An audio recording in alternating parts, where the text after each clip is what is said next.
Não foi de igual para igual. O Flamengo perde a final do Mundial nos pênaltis contra o PSG. É, Acredito que tem muita coisa pra gente falar sobre esse jogo. Geralmente eu venho aqui depois de algumas partidas especiais, né, como essa, depois que acaba o jogo, porque quando termina o jogo a gente fala assim, geralmente no dia seguinte, né? Quero dizer mais ou menos isso. Geralmente no dia seguinte, por que eu faço isso? Porque quando a gente tá no calor do momento ali, a gente acaba falando algumas coisas que não são, não são muito boas.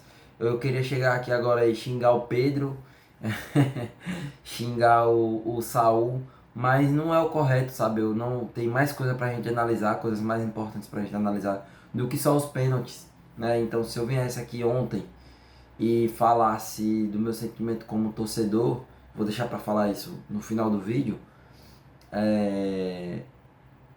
ia ser mais frustração e mais raiva, rancor do que análise mesmo. E eu não curto fazer muito isso. Eu até anotei aqui algumas coisas para falar e para não deixar assim muita coisa. Esse vídeo não vai ter muita edição porque meu computador foi de arrasta para cima.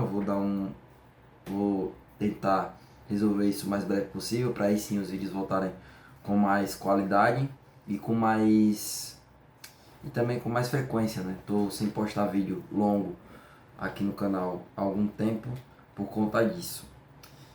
O primeiro tempo do PSG, né? O primeiro tempo do PSG mostra muito do que é o futebol europeu comparado ao futebol sul-americano, né? Os caras parecem.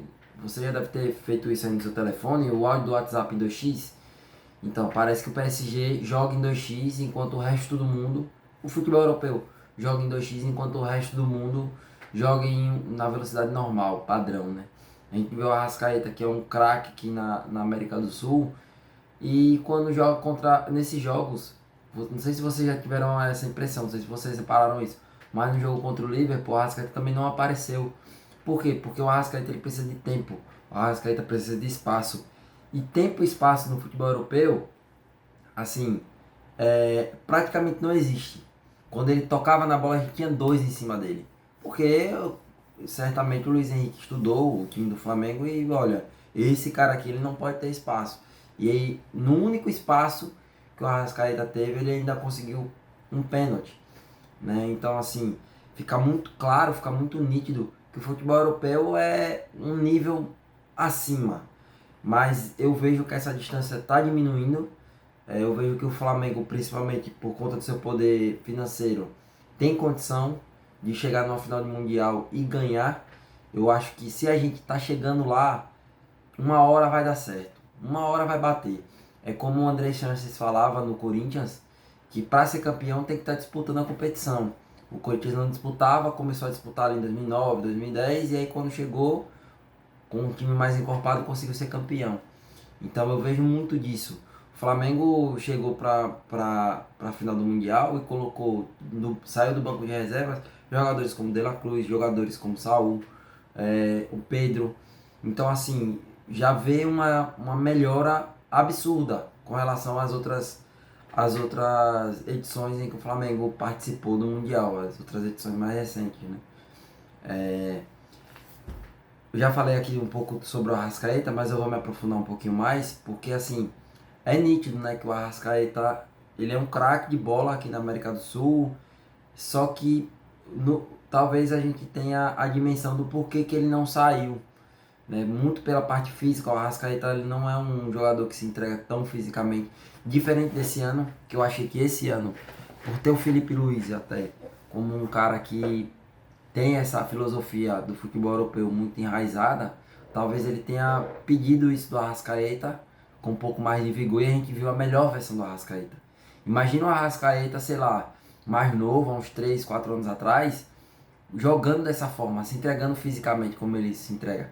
Ele não estaria aqui, ele não estaria aqui, ele estaria na Europa, em um time muito grande. Só que assim, final de temporada já, né? Então assim, tem que dar o crédito também. O Flamengo vem uma temporada absurda, é uma temporada histórica. E é isso. Com relação a Arrascaeta, é isso. No segundo tempo, a gente já vê o jogo se equilibrar um pouco mais, também por conta da parte física. O PSG terminou a temporada passada, teve o Mundial de Clubes e teve 2 semanas apenas de descanso, de fazer pré-temporada. Depois já começou novamente a temporada 25-26 dele, né? Que o PSG ainda está em curso, né? Está no meio da temporada deles. E aí você vê que realmente dá para equilibrar. Se todos os jogadores estiverem no mesmo nível físico, mesmo nível da temporada, talvez o jogo fosse um pouquinho mais equilibrado. Mas esse sim é uma dúvida que a gente vai ter para sempre. Né? Não tem como a gente colocar isso na balança porque o si não agrega em nada. Mas dá para perceber que quando o desgaste do PSG aumentou e o Flamengo conseguiu equilibrar ali no físico, começou a sair algumas jogadas. O Plata fez um jogo muito bom mesmo, principalmente no segundo tempo. Conseguiu ali dar um respiro pro Flamengo, um alívio pro Flamengo em muitos momentos. Correu muito, o Plata correu muito. Até um dos destaques, eu acho, que é o Plata, o De La Cruz quando entrou muito bem. O Sal quando entrou muito bem. Então assim, eu vejo no Flamengo grandes jogadores que é possível sim, mais na frente a gente conseguir ser campeão. É, na prorrogação, o Flamengo tem um primeiro tempo de prorrogação melhor. Né? O primeiro tempo da prorrogação do Flamengo é bem melhor do que o do PSG. Não é bem melhor, né? Foi melhor do que o PSG, conseguiu ali equilibrar o jogo, teve algumas chances de talvez até abrir o 2-1, fazer um 2-1, e aí sim, se protegendo do jeito que estava se protegendo, talvez ficasse um pouco difícil do PSG buscar um empate, mas não conseguiu fazer, não teve a competência, essa é a principal diferença, né? O PSG quando chegou fez, e o Flamengo quando teve as oportunidades não soube fazer, não soube aproveitar essas oportunidades. Eu acho assim, os principais destaques, né? Obviamente já falei aqui. Léo Pereira, Plata, dos 11 iniciais, eu acho que o Varela para mim fez o jogo. Cara, o Varela, Léo Pereira e o Wesley são jogadores assim que merecem uma atenção especial, a parte mental deles, cara, porque foram jogadores muito criticados no Flamengo, mas muito criticados no Flamengo, e que conseguiram dar a volta por cima. E o Varela hoje é indispensável no Flamengo. O Varela hoje é uma das peças principais desse time. Vai ser titular, obviamente vai ser titular. O Flamengo vai ter que pensar em uma peça ali para dosar junto com ele ali na lateral direita, que eu não vejo ainda um bom lateral direito para manter o nível dele ali na lateral direita. O Flamengo vai precisar se reforçar, principalmente no ataque, para a próxima temporada, mas esse é assunto para outro vídeo. E nos pênaltis, cara, eu achei que faltou mesmo calma. O Flamengo pegou um goleiro que não é acostumado a defender pênaltis, e aí o cara do nada defende 4.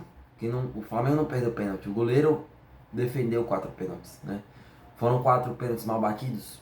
Sim. Tirando do Luiz Araújo. Não achei o do Luiz Araújo mal batido, mas o do Saul, o do Pedro e o do Léo Pereira foram muito mal batidos, né? Como o Felipe Luiz disse, né, parece que me recuso a falar o nome do goleiro lá, que eu até esqueci o nome, graças a Deus, quero esquecer esse cara. Parece que ele tava no treino dos pênaltis ontem, né? Parece que ele tava vendo. E assim, é estranho, né? A gente perder a sensação, agora falando mais como torcedor, a sensação é que a gente chegou muito perto, faltou muito pouco pra gente conseguir esse título, mas uma hora vai chegar. Tenho certeza que um dia eu ainda vou ver esse escudo aqui com a segunda estrela.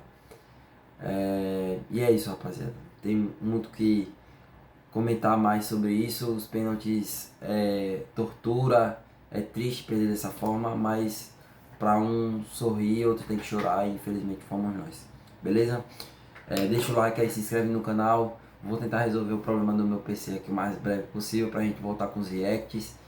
E é isso. Valeu, tamo junto. Saudações rubro-negras. Esse é o Papo de Mengo.